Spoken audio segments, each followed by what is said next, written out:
주 일부 예배 잘 오셨습니다. 예배할 때 우리 안에 기쁨과 감사가 충만하게 넘치게 될 줄 믿습니다.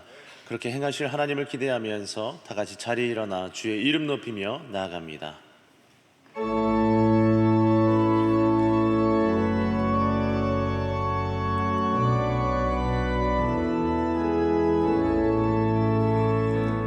우리 보좌 앞에 모였네.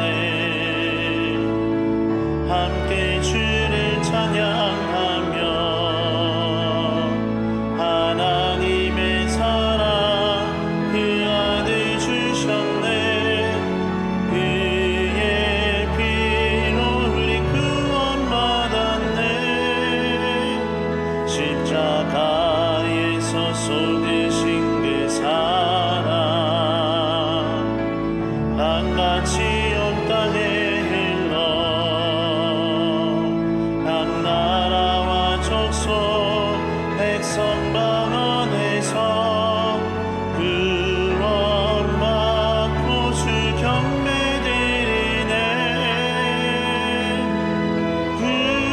구원하심이 보좌에 앉으신 우리 하나님과 어린 양께 이도다.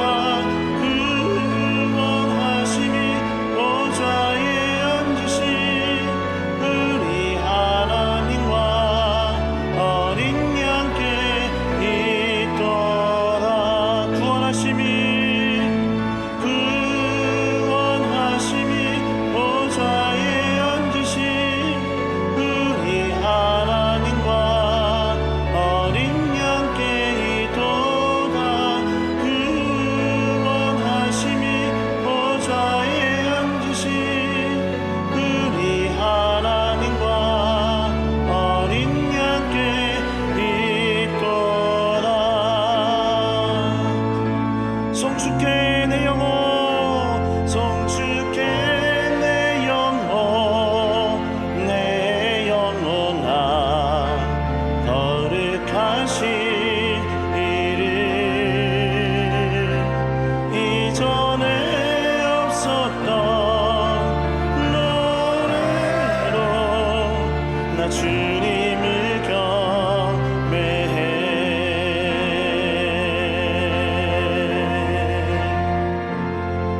꼭 그날에 나의 힘 다하고 나의 삶의 여정 마칠 때 끝없는 찬양 드리리라. 수많은 세월 지나 영원히 송축해 내 영혼, 내 영혼아 거룩하신 이름.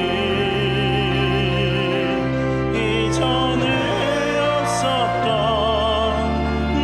노래로 나 주님을 경배해. 송축해 내 영혼, 송축해 내 영혼, 내 영혼아 거룩하신 이름. 이전에 없었던 노래로 나 주님을 경배해. 나 주님을 경배해. 나 주님을 경배해. 할렐루야. 우리 하나님께 감사와 경배의 박수 올려드립니다. 전능하사 천지를 만드신 하나님 아버지를 내가 믿사오며 그 외아들 우리 주 예수 그리스도를 믿사오니 이는 성령으로 잉태하사 동정녀 마리아에게 나시고 본디오 빌라도에게 고난을 받으사 십자가에 못 박혀 죽으시고 장사한 지 사흘 만에 죽은 자 가운데서 다시 살아나시며 하늘에 오르사 전능하신 하나님 우편에 앉아 계시다가 저리로서 산자와 죽은 자를 심판하러 오시리라. 성령을 믿사오며 거룩한 공예와 성도가 서로 교통하는 것과 죄를 사하여 주시는 것과 몸이 다시 사는 것과 영원히 사는 것을 믿사옵나이다. 아멘.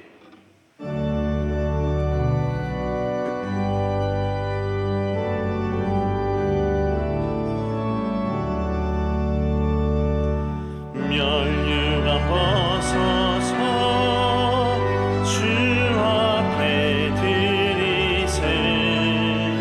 저 천사 기쁜 노래가 온 땅에 퍼지네.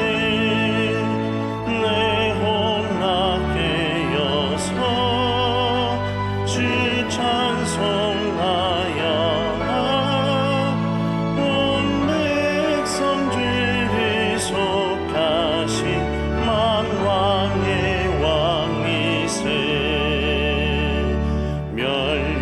벗어서 주 앞에 드리세. 그 손과 몸의 상처가 영광 중 빛나네. 하늘의 천사도 그 영광 보고서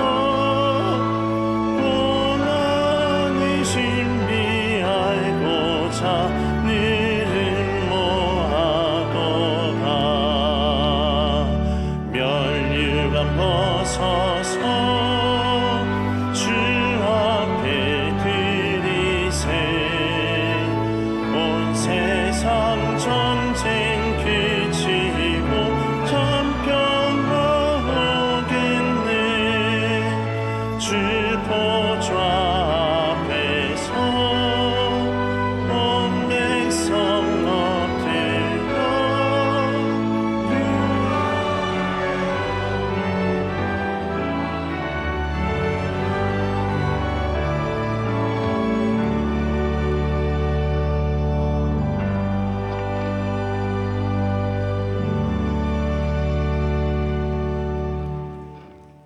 살아계신 하나님, 오늘 이 시간 이 은혜의 자리로 부르시고 찬양과 경배를 올려드리게 하시니 감사합니다.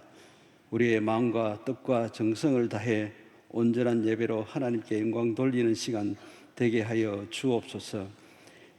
지난 한 주일도 하나님의 은혜로 버티고 견뎌내게 하셔서 이 은혜의 시간을 맞이하게 하시니 감사합니다.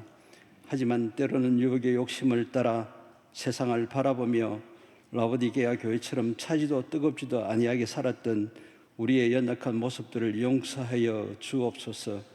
이 나라와 민족을 위해 기도합니다. 140년 전 가난과 질병과 무지하여 도저히 소망 없던 민족에게 선교사님들을 보내주셔서 복음으로 살리시고 오직 복음을 위해 생명까지도 버렸던 그 희생이 오늘날 우리를 주의 자녀로 세워주셨으니 우리 또한 주님 부르시는 자리로 나아가는 자 되게 하여 주옵소서.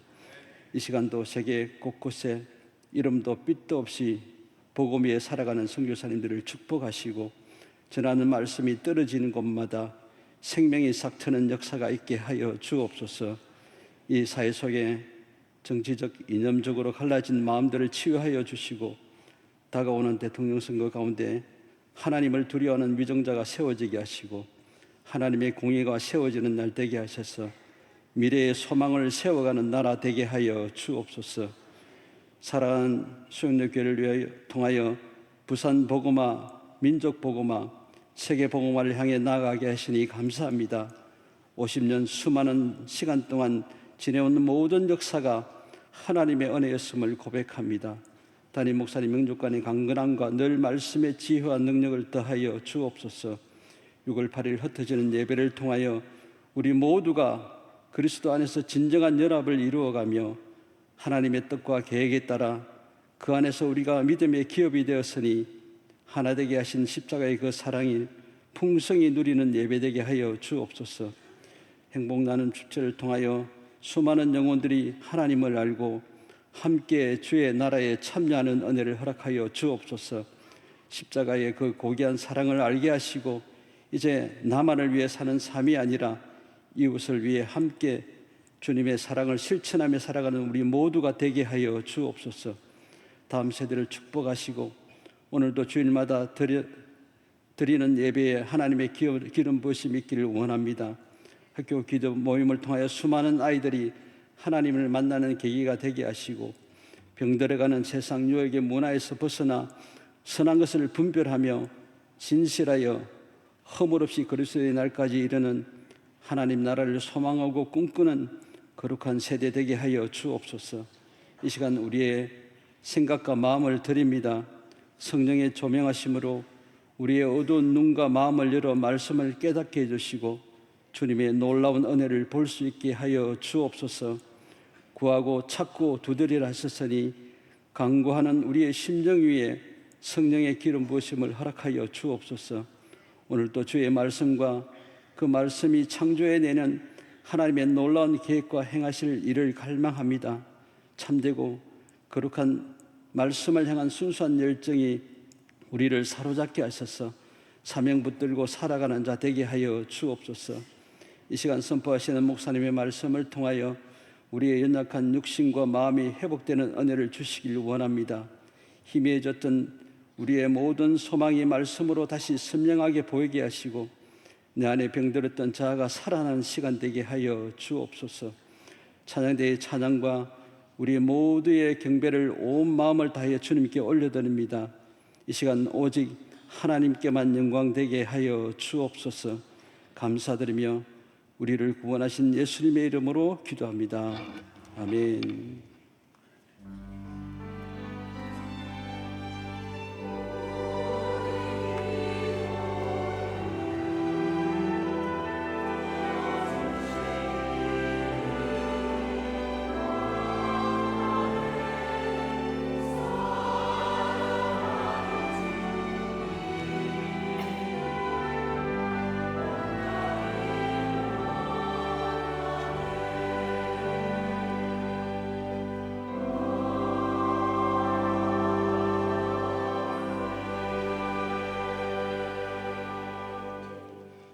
오늘 우리에게 주시는 하나님의 말씀은 시편 73편 17절에서 25절 말씀입니다. 구약성경 854면에 있습니다. 시편 73편 17절에서 25절 말씀입니다. 말씀을 제가 봉독하겠습니다. 하나님의 성소에 들어갈 때에야 그들의 종말을 내가 깨달았나이다. 주께서 참으로 그들을 미끄러운 곳에 두시며 파멸에 던지시니 그들이 어찌하여 그리 갑자기 황폐되었는가 놀랄 정도로 그들은 전멸하였나이다. 주여, 사람이 깬 후에는 꿈을 무시함같이 주께서 깨신 후에는 그들의 형상을 멸시하리이다. 내 마음이 산란하며 내 양심이 찔렀나이다. 내가 이같이 우매무지함으로 주 앞에 짐승이오나 내가 항상 주와 함께하니 주께서 내 오른손을 붙드셨나이다.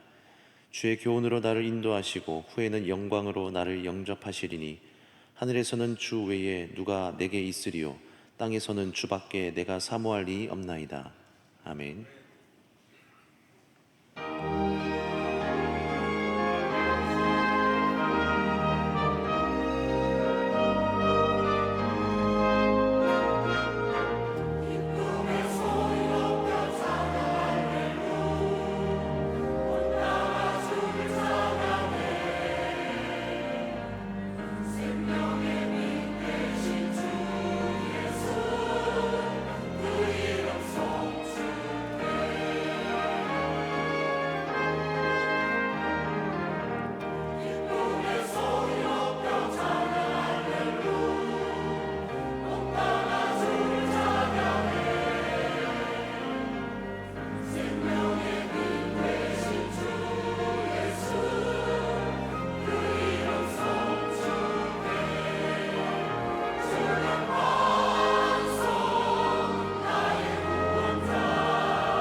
아멘. 귀한 찬양 감사합니다.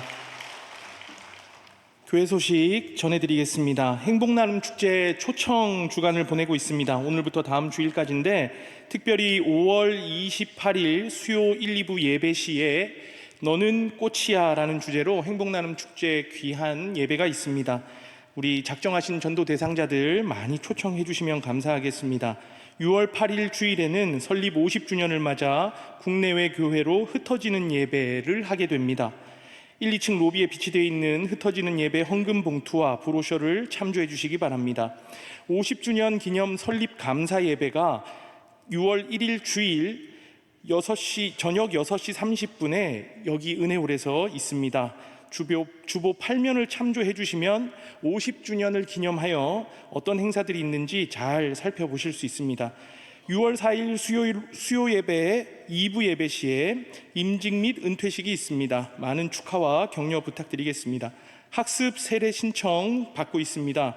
학습 교육 일정과 세례 교육을 주보 광고란에서 참조하시고 각 부서 교역자 및 교구 사무실로 문의해 주시면 됩니다. 대선을 앞두고 대선과 나라를 위한 올데이 기도회가 계속해서 진행됩니다.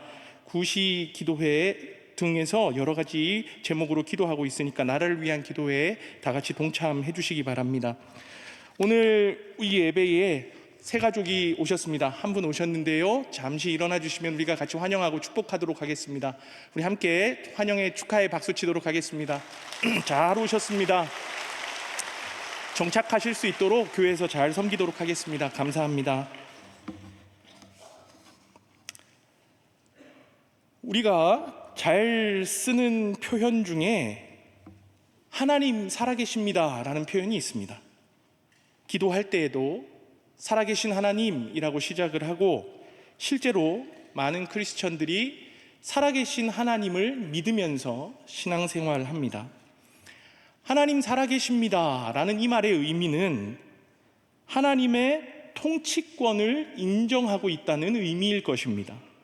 선하시고 전능하신 하나님께서 아버지의 뜻 안에서 세상을 다스리신다는 하나님의 주권을 신뢰한다는 의미일 것입니다. 그런데 우리가 세상을 살다 보면 하나님 살아계신 것이 맞는가? 의구심이 들 때가 많이 있습니다. 2007년에 저희 아버지가 간암에 걸리셔서 제가 간 이식 수술을 한 적이 있습니다. 친척들 가운데 유일하게 저희 가정만 믿는 가정이었는데 저희 아버지가 간암에 걸리셨고 아들인 제가 간 이식 수술을 해야 됐습니다. 그때 제가 하나님, 어떻게 믿는 우리 가정에 이런 일이 닥칠 수 있습니까? 하나님, 어떻게 오직 이 가정에서 예수 믿는 오직 우리 가정 하나밖에 없는데 우리 가정이 왜 이런 일을 당해야 합니까? 라는 의문을 가졌던 적이 있습니다. 수많은 사람들을 공격하고도 죽음에 이르도록 하고도 떵떵거리면서 잘 사는 지도자들이 있고 속이고 갈취하고 빼앗아 이웃의 눈에서 피눈물을 쏟게 하고도 부를 자랑하면서 사는 사람들도 많이 있습니다. 무엇보다도 열심히 예수 믿고 신실하게 살아온 나보다 신앙도 없고 교회를 비방하는 그 사람이 훨씬 더 잘 산다는 게 신앙인으로서의 자존심을 매우 상하게 만듭니다. 하나님이 살아계시다는데 어떻게 악인들이 형통함을 누리는가? 하나님 선하시다는데 왜 죄인들이 승승장구하는가? 지금 우리가 한 번쯤은 가져봤던 질문이고 시편 73편의 시인이 당면한 문제입니다. 이 시편 73편의 표제를 보면 그 시인의 이름이 등장합니다. 그의 이름은 아삽입니다. 여러분, 아삽이라는 이름을 들어보셨는지요? 그는 레위 사람으로 누구보다 하나님을 신실하게 예배하는 사람이었습니다. 단순히 예배에 참여하는 사람이 아니라 지금으로 치면 찬양대의 지휘자 혹은 찬양팀의 리더였던 사람입니다. 역대상 16장 4절에서 5절을 보면 그에 대한 소개가 기록되어 있는데요. 또 레위 사람을 세워 여호와의 궤 앞에서 섬기며 이스라엘 하나님 여호와를 칭송하고 감사하며 찬양하게 하였으니 아삽은 우두머리요 그 다음은 스가랴와 여히엘과 스미라못과 여히엘과 마띠디아와 엘리압과 브나야와 오베데돔과 여히엘이라. 비파와 수금을 타고 아삽은 재금을 힘있게 치고. 앞에 나열된 사람들은 비파와 수금을 타고 라고 돼 있는데 아삽은 재금을 힘있게 탄다고 친다고 이야기합니다. 아삽은 우두머리입니다. 다윗이 통치하던 시대에 가장 심혈을 기울였던 것이 바로 예배입니다. 어느 정도까지 정성과 마음을 쏟았는가? 역대상 23절 5절에 나오는 수치를 보면 대략 감안할 수 있는데 4,000명은 문지기요 4,000명은 그가 여호와께 찬송을 드리기 위하여 만든 악기로 찬송하는 자들이라. 당시 예배 때 찬양을 위한 오케스트라만 4,000명. 4,000명이면요 우리 여기 은혜호를 가득 채운 숫자입니다.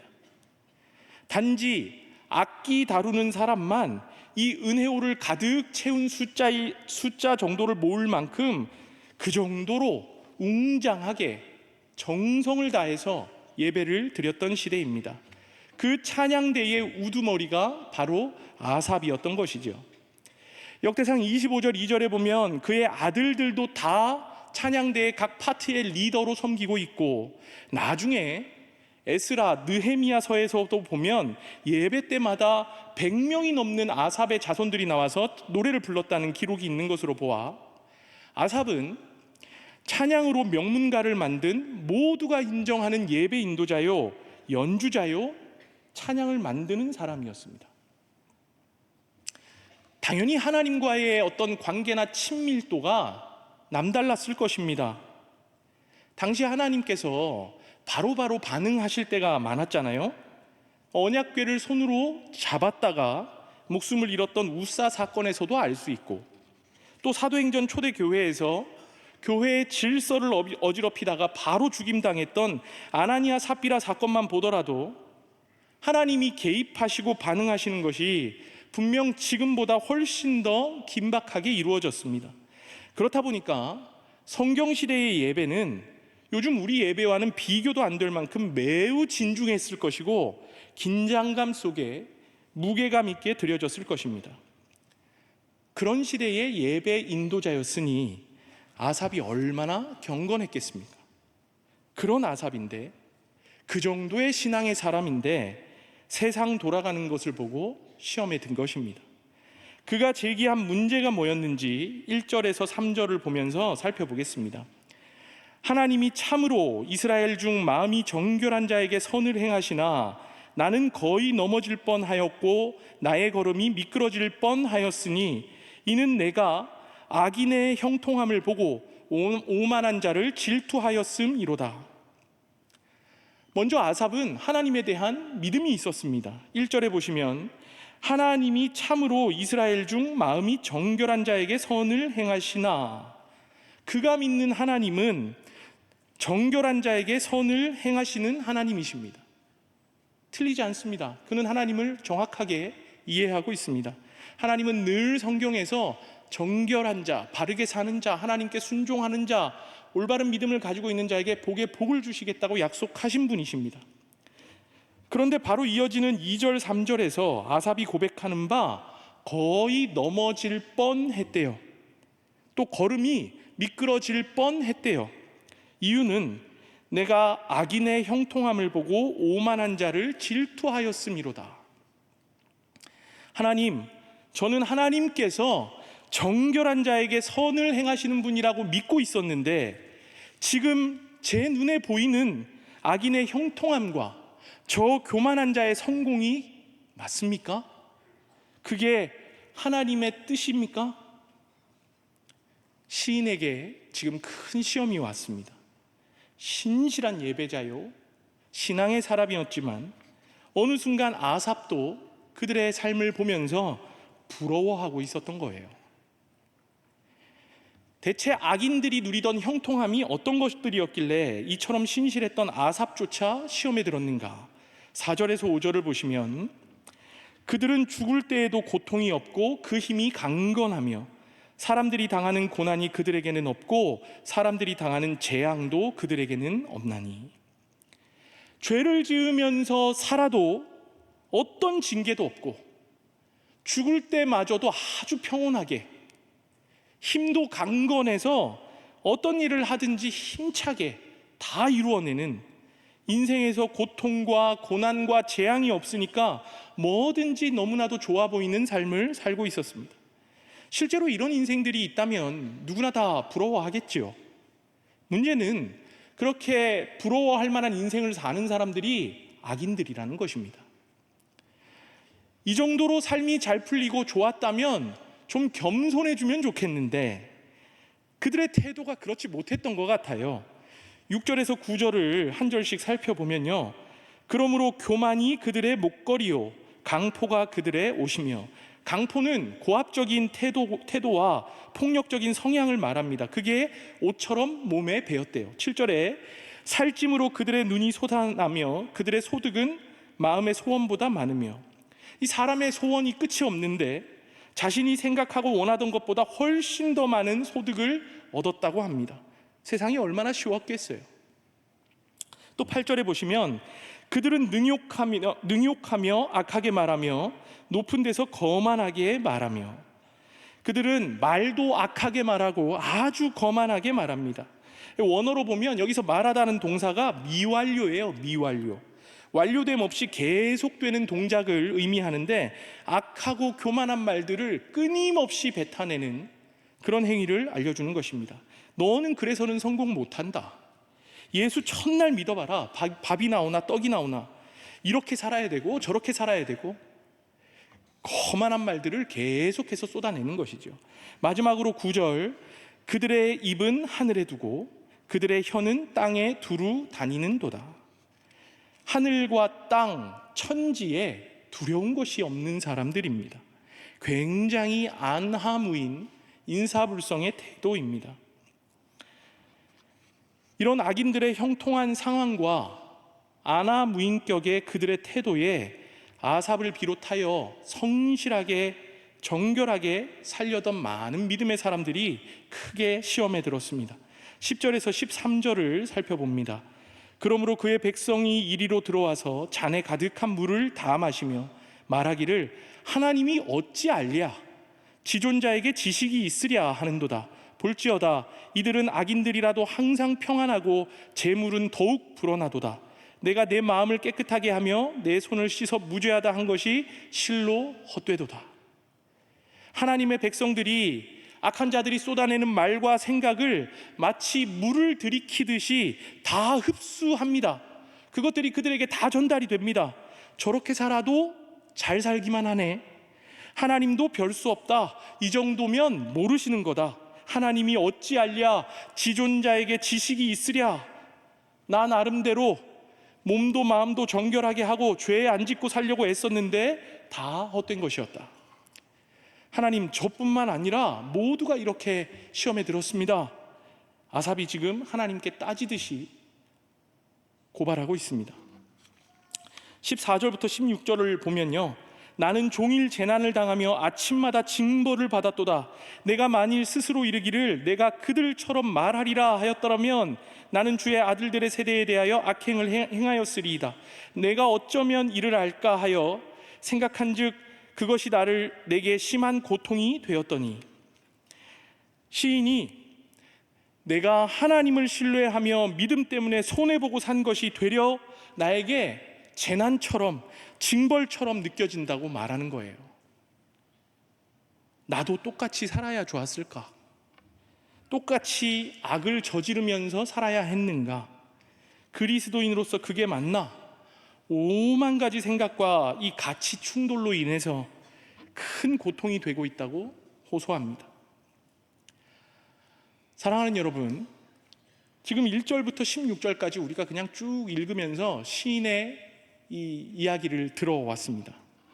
지금까지 밝힌 이 시인의 심정이 우리에게 어렵지 않습니다. 공감이 돼요. 우리 역시 잘 아는 감정이고 누구나 품어봤던 의문이기 때문입니다.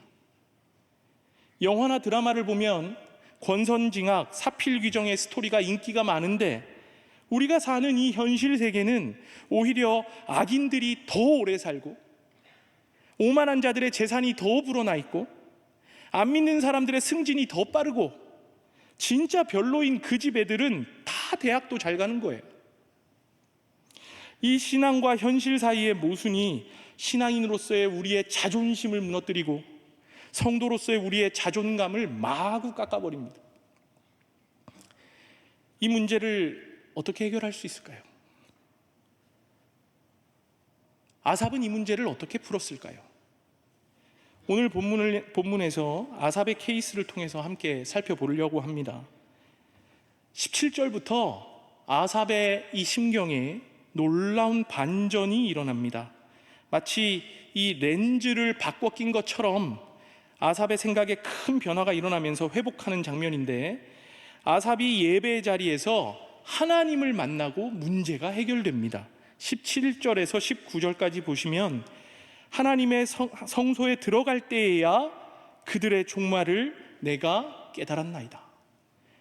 주께서 참으로 그들을 미끄러운 곳에 두시며 파멸에 던지시니 그들이 어찌하여 그리 갑자기 황폐되었는가 놀랄 정도로 그들은 전멸하였나이다. 그동안 악인들이 형통하고 죄인들이 승승장구하는 문제로 하나님에 대해 크게 섭섭함을 가졌던 아삽이 성소에서 하나님을 만나고 오해가 풀리기 시작한 거예요. 여기서의 성소는 명칭처럼 성막의 특정 장소, 성소를 가리키는 게 아니라 하나님을 만나는 자리, 상징적인 예배하는 자리, 기도하는 자리, 이런 것들을 뜻하는 장소입니다. 그 성소에서 하나님을 만나고 아삽의 눈에 렌즈가 바뀐 것입니다. 모든 것을 제대로 보기 시작한 것이죠. 늘 찬양하고 예배하면서 신실하게 주님 곁에서 섬긴 줄 알았는데 정작 아삽이 작은 구멍, 열쇠 구멍 같은 작은 구멍으로 세상을 보고 있었던 것입니다. 영국 출신의 복음주의 지성인이자 작가인 오스 기니스라는 사람이 있습니다. 그 사람이 쓴 God in the Dark라는 책이 있습니다. 한국어로는 회의하는 용기, 회의를 넘어 믿음의 확신으로 라는 책으로 번역되어 있는데, 이 책에서 그는 많은 크리스천들이 열쇠구멍 신학에 빠져 있다 이렇게 말했습니다. 영어로 하면 키홀 티올로지라고 해서 마치 이 작은 열쇠구멍을 통해서 방 안을 살펴보듯이 아주 좁고 제한적인 시각으로 세상을 바라보고 모든 현상을 속단하고 제한적으로 하나님을 믿는 믿음을 꼬집은 것이죠. 아삽도 늘 예배의 자리에서 섬기던 사람이었는데 어느 순간 이 열쇠구멍 신학에 빠졌던 거예요. 물질적인 것으로만, 건강으로만, 자녀들의 성공 여부로만, 당장의 형편으로만 삶의 형통과 잘됨을 판단하고 계산하고 있었는데, 그런 것들은 다 유한한 세상의 가치를 둔 것들입니다. 그런데 성소에서 예배하는 자리에서 하나님을 만나고 이런 세상의 가치에 초점을 둔 악인들의 종말이 어떠한가를 보게 된 것이죠. 아까 시인이 2절에서 내가 참으로 미끄러질 뻔하였다 이렇게 말했는데, 그는 미끄러질 뻔하였지만 18절에서 우리가 본 대로 악인들은 진짜 미끄러진 곳에 있었던 것입니다. 악인들은 곧 파멸에 던져질 인생이었다. 그것이 그들의 종말이었다. 아삽이 깨닫게 된 것이죠. 사랑하는 여러분, 지금도 우리를 유혹하기를 원하는 사탄은 결코 우리가 생각하는 것처럼 뿔 달리고 혐오스러운 모습으로 우리 앞에 나타나지 않습니다. 고린도전서 11장 14절에 보면 사탄을 이렇게 설명합니다. 이것은 이상한 일이 아니니라. 사탄도 자기를 광명의 천사로 과장하나니. 사탄도 자기를 광명의 천사로 가장하나니. 사탄은 우리 모두에게 아주 괜찮아 보이고 아주 좋아 보이는 것으로 광명한 천사로 가장해서 자신을 나타내고 다가옵니다. 그의 전략은 인간으로 하여금 중독, 고난, 분쟁 같은 것으로 넘어지게 하지만, 그럼에도 인간이 넘어지지 않을 때, 중독, 고난, 싸움 같은 것들이 인간에게 통하지 않을 때 잘못된 방향으로 집중하게 만들어서 넘어뜨립니다. 구체적으로 우리에게 천국에서 중요하지 않은 것들로 가치롭게 보이게 하고 그것으로 성공을 맛보게 함으로써 그게 하나님의 축복의 전부라고 여기게 만듭니다. 됐다. 저 친구가 세상이 정의하는 성공에 집중하게 만들었으니까 그걸로 이제 계속 흔들어야 되겠네. 그렇기 때문에 우리는 정말로 잘 분별해야 합니다. 채점 기준이 완전히 다르거든요. 브레이크에 고장난 차에 타고 있다면, 브레이크가 고장나서 낭떠러지로 향하고 있는, 치닫고 있는 차에 타고 있다면 계속 달리면서 속도를 즐기기보다 지금 달리고 내가 타고 있는 차의 가격과 성능이 얼마나 좋은지를 자랑하기보다 빠르게 그 차에서 내리는 것이 정답입니다. 그래야 살 수 있으니까요. 그런데 사탄에게 속은 세상은 채점 기준을 완전히 잘못 잡아버렸습니다. 이미 경고등이 들어온, 브레이크가 고장난 채 낭떠러지로 치닫고 있는 차임에도 불구하고 빨리 그 죄의 길, 사망의 길에서 내릴 생각은 하지 않고 차가 얼마짜린지 자랑하고 있고, 이거 갖기 위해서, 내가 이거를 누리기 위해서 얼마나 노력했는지를 자랑하면서 살더란 말이에요. 죄로 오염된 세상의 삶은 멸망으로 내달리는 차에 탄 사람들에게 속도감을 즐기면서 너의 차를 뽐내라고 명령합니다. 그러나 복음의 삶은 그 죽음의 자리에서 속히 내리고 생명을 얻으라고 말합니다. 성소에 와서 하나님을 만나고 채점 기준이 다르다는 것을 깨닫고 보니까 그동안 부러움의 대상이 되었던 그들이야말로 참으로 미끄러지는 파멸의 길에 있었다. 그걸 아삽이 알게 된 것이죠. 아삽이 미끄러진 게 아닙니다. 그는 미끄러질 뻔했지만 진짜 미끄러져 있고 파멸의 길에 있었던 사람들은 악인들이었습니다. 우리도 치열하게 세상을 살다 보면 욕망 혹은 염려라는 때가 묻을 때가 많이 있습니다. 마치 고깃집에 가서 고기를 먹고 나면 나도 모르게 옷에 고기 냄새가 가득 배이듯이 세상의 냄새와 세상의 상황들이 나에게 가득 배어 있습니다. 아삽을 보십시오. 그는 구별된 레위인이었거든요. 예배의 자리에서 섬기고 성전에서 봉사하던 사람이라 세상에 노출될 일이 우리보다 현저하게 적었음에도 이렇게 아삽조차 때가 묻게 되었다면 이미 세상 속에서 살고 있는 우리는 훨씬 더 많이 때가 묻어 있고 더 많이 냄새가 배었을 것입니다. 다만 우리가 다 그런 냄새를 풍기고 사니까 깨닫지 못하고 자각하지 못하고 살고 있을 때가 많은 것뿐이죠. 그때 여러분 예배 자리에 오시는 거예요. 그때 예배 자리에 오셔서 정결케 하시는 주님 앞에 서는 것입니다. 아삽이 성소에서 주님을 뵙고 내가 이제 다르게 보입니다. 내가 성소에서 주님을 만나고 내가 판단했던 모든 것들이 틀렸음을 알게 되었습니다 했던 것처럼 주일 예배, 금요 철야, 새벽 기도, 교구 모임 같은 이런 모든 예배의 자리들이 우리 영혼에 묻은 세상의 때를 벗기는 시간입니다. 예배의 자리에 나와서 주님을 만날 때 아삽의 고백처럼 23절에서 내가 항상 주와 함께하니 주께서 내 오른손을 붙드셨나이다. 그때 주님께서 예배의 자리에서 주님을 만나는 우리를 붙들어 주시고 회복시켜 주십니다.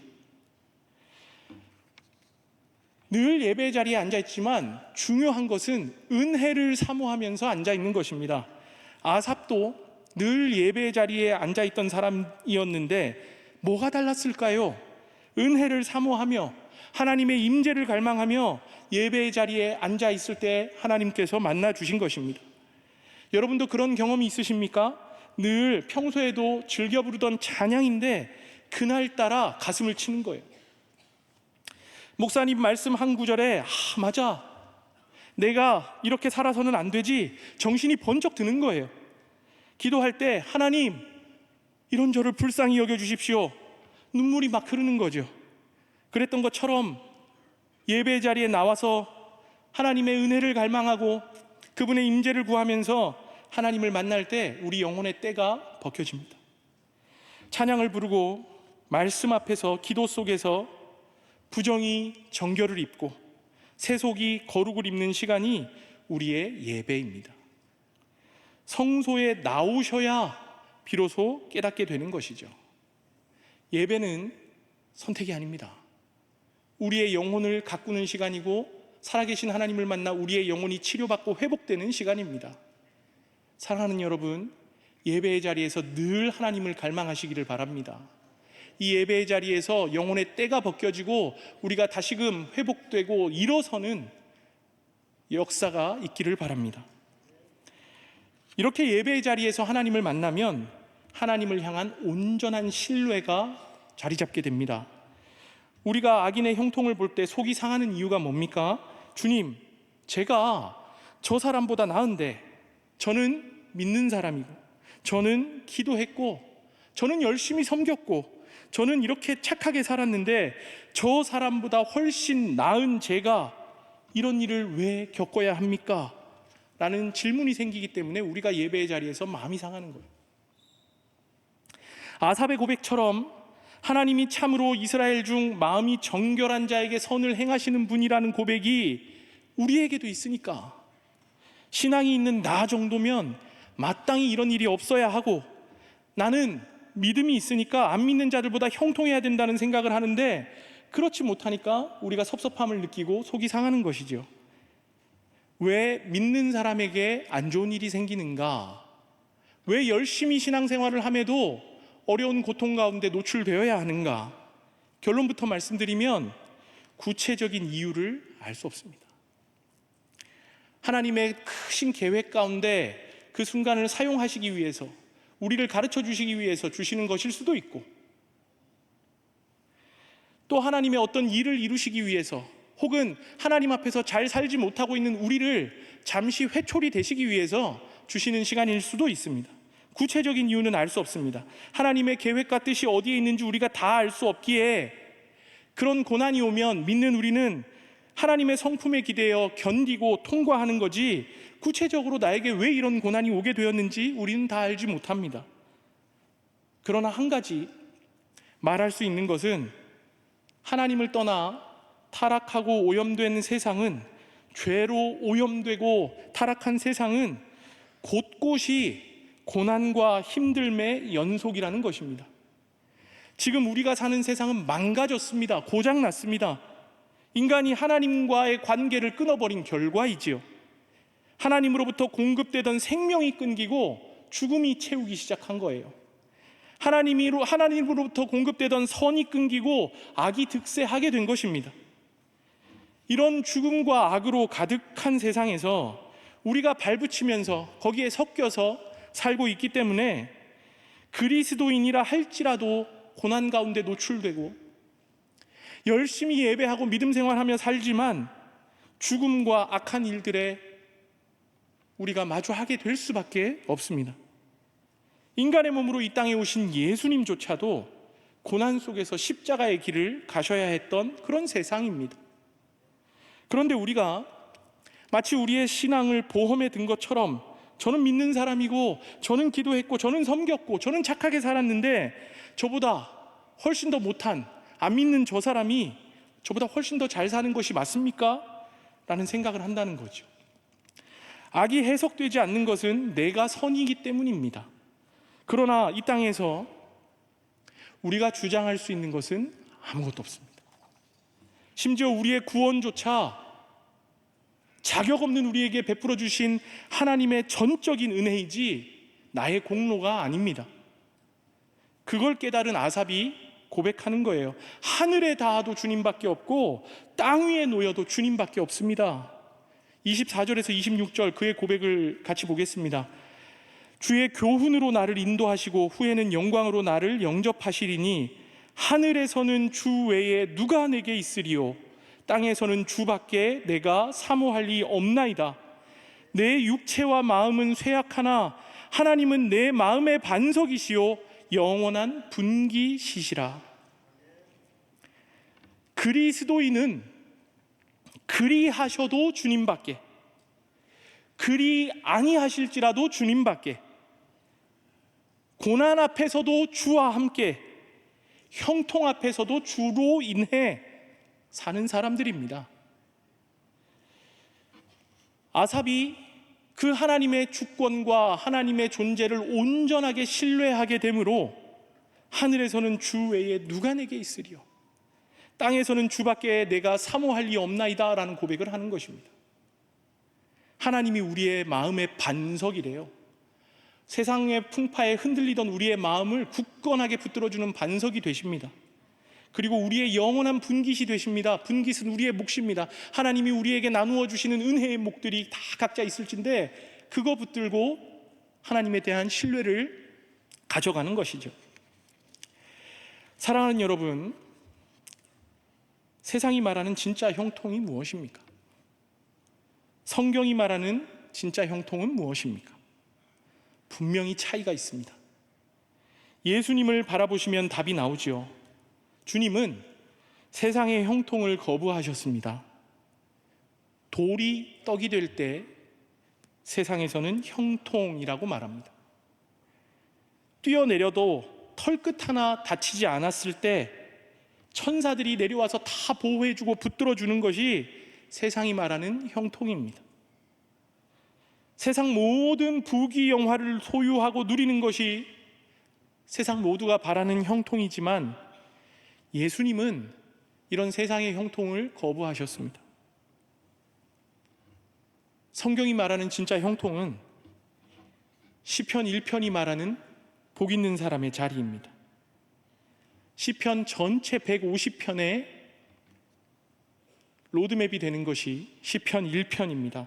그 시편 1편의 렌즈로 150편 전체 시편을 해석하는 것입니다. 그 해석으로 볼 때 성경이 말하는 진짜 형통은 악인의 꾀를 쫓지 아니하고 죄인의 길에 서지 아니하며 오만한 자리에 앉지 않는 것이 성경이 말하는 진짜 형통이고 영원한 형통입니다. 복 있는 사람의 자리가 어디입니까, 여러분? 악인의 꾀를 쫓지 않고 죄인의 길에 서지 않고 오만한 자리에 앉지 않는 복 있는 사람의 자리가 어디입니까? 복의 근원이신 하나님 옆에 앉아 있는 것입니다. 복의 근원 되신 하나님과 동행하는 것입니다. 28절에서 그걸 깨달은 아삽의 고백을 보십시오. 하나님께 가까이 함이 내게 복이라. 내가 주 여호와를 나의 피난처로 삼아 주의 모든 행적을 전파하리이다. 아삽이 완전히 회복되었습니다. 어디가 진짜 형통의 자리인지, 어디가 진짜 회복의 자리인지 깨닫고 나서 하나님 가까이 있는 것이 저에게 가장 큰 복입니다. 세상의 형통이 아니라 하나님을 가까이 하는 것이 저에게 가장 큰 형통이고 가장 큰 복입니다. 고백했습니다. 왜인 줄 아십니까?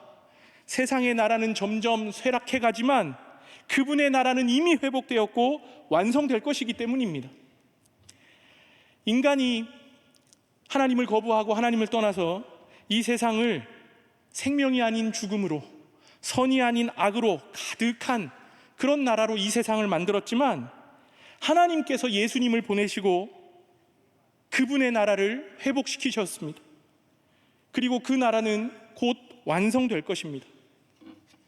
여전히 세상을 돌아보면 고장나고 무너진 곳이 많아 보이지만 하나님께서 그리스도의 교회, 이 교회 공동체를 통해 시작된 하나님의 나라를 전파하게 하셨고, 무너져 있고 죽음과 악으로 가득한 세상에서 고통당하는 사람들을 고쳐주라고, 도와주라고 명령하셨습니다. 이제 교회된 우리가 하나님 나라의 진짜 형통을 전파할 때입니다. 여러분, 다가오는 행복나눔 축제를 통해서 세상의 형통에 집중하던 자들에게, 가짜 형통을 추구하던 자들에게 진짜 형통과 영원한 복을 소개하십시오. 하나님 나라가 완성되는 그날 반드시 결산할 때가 옵니다. 히브리서 4장 13절에서도 말씀하셨어요. 지으신 것이 하나도 그 앞에 나타나지 않음이 없고 우리의 결산을 받으신 이의 눈앞에 만물이 벌거벗은 것 같이 드러나느니라. 그 완성의 날, 악인들의 종말은 파멸이고 미끄러짐이지만 우리 그리스도인은 하나님 가까이에서 가장 큰 형통과 복을 누리게 될 것입니다. 그렇기에 여러분, 우리는 세상의 형통을 가지고 부러워하면서 자존감을 깎아내며 사는 사람들이 아니라 회복된 하나님의 나라에서 하나님을 가까이 하는 것이 내게 가장 큰 복이라는 것을 깨닫는 주존감으로 사는 자들입니다.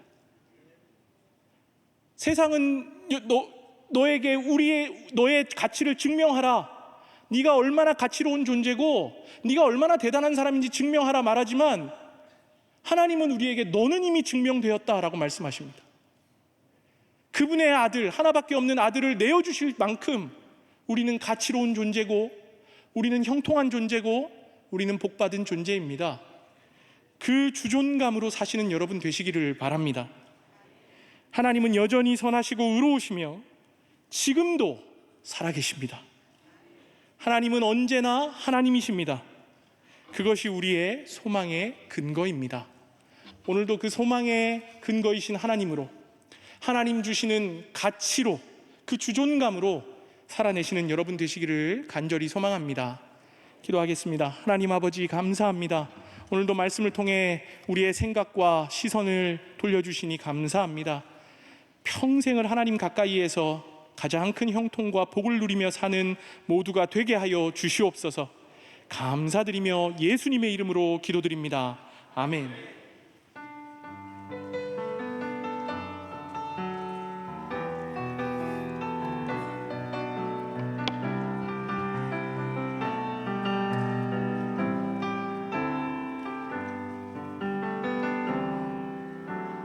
무명이어도 흥어하지 않은 것을 예수 안에 난 만족함이라. 가난하여도 부족하지 않은 것을 예수 안에 오직 나는 부요함이라. 고난 중에도 견뎌낼 수 있는 것은 주의 계획 믿기 때문이라. 실패하여도 일어설 수 있는 것은 예수 안에 오직 나는 승리함이라. 난 예수로 충만하네. 난 예수로 충만하네. 난 예수로 충만하네. 영원한 왕 내 안에 살아계시네. 내 몸이 약해도 낙심하지 않은 것을 예수 안에 난 완전합니다. 화려한 세상 부럽지 않은 것을 난 예수로 충만합니다. 난 예수로 충만하네. 세상 모든 것들도 부럽지 않네.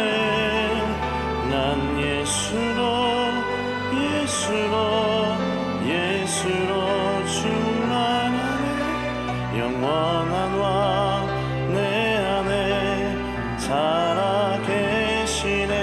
예수로 예수로 난 예수로 예수로 충만하네. 세상 모든 풍파도 두렵지 않네. 난 예수로 충만하네. 영원한 왕 내 안에 살아계시네.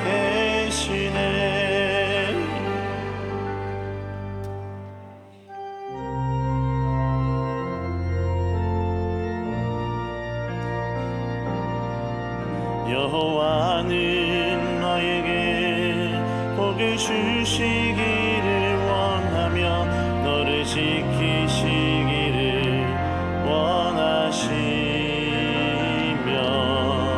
여호와는 그 얼굴을 너를 향하여 주사 은혜와 평강 주시기 원하노라. 너를 보배롭고 존귀하게 여기시는 하나님이 내 삶 속에서 이 약속을 진실하게 이루시니 땅에 기름진 것으로 하늘에 신령한 것으로 너를 복주시고 지키실 하나님이 너의 영혼 잘 되도록 은혜 베푸시며 평강으로 인도하시리. 평강으로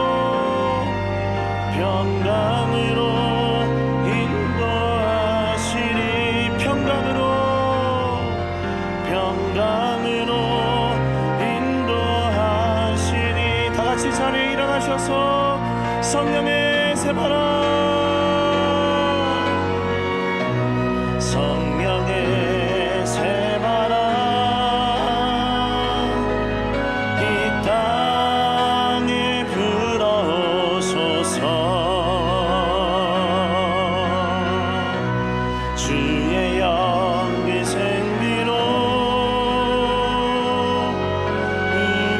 우리를 다시사 이 땅에 하나님 영광 더하는 그런 교회가 되게 하소서. 열방에 하나님 영광 비추는 그런 교회가 되게 하소서. 성령의 새바람 성령의 새바람 이 땅에 불어오소서. 주의 영이 생기로 우리를 다시 살리사 이 땅에 하나님 영광 더하는 그런 교회가 되게 하소서.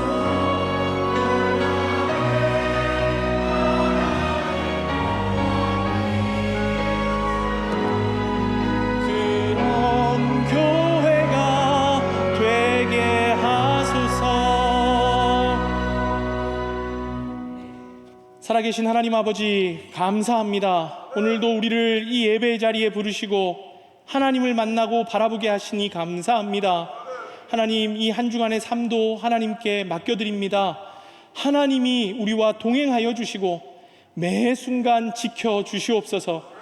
여러 가지 기도 제목들을 가지고 또 감사의 마음을 더하여 물질을 하나님께 올려드립니다. 하나님, 이 물질이 들어가는 곳마다 하나님 나라가 확장되고 주의 교회들이 힘을 얻고 이웃들에게 주님의 사랑이 전달되는 은혜가 있게 하여 주시옵소서. 무엇보다 우리의 각 가정과 일터에 하나님 계속해서 넉넉하고 충분하게 공급하셔서 교회와 이웃을 위하여 또 주의 나라를 위하여 헌신하는 일이 계속해서 일어날 수 있도록 도와주시옵소서. 하나님, 각종 기도 제목을 가지고 주님 앞에 나아가는 자들이 있습니다. 병약한 몸을 회복시켜 주시옵소서. 태문과 결혼의 복을 두고 기도하는 가정마다 하나님 은혜를 더하여 주시옵소서. 타지에 있는 우리의 가족들을 붙들어 주시고 자녀들의 시험과 취업에 하나님 합격과 성공을 불어넣어 주시옵소서. 무엇보다 아직 예수를 잘 모르고 교회 다니지 않는 가족들에게 하나님 예수 믿는 가장 큰 복을 허락하여 주시옵소서. 하나님의 능력이 우리의 가정과 일터에 충만하게 채워줄 줄로 믿사오니 하나님 그렇게 가정과 일터를 세워 주시옵소서.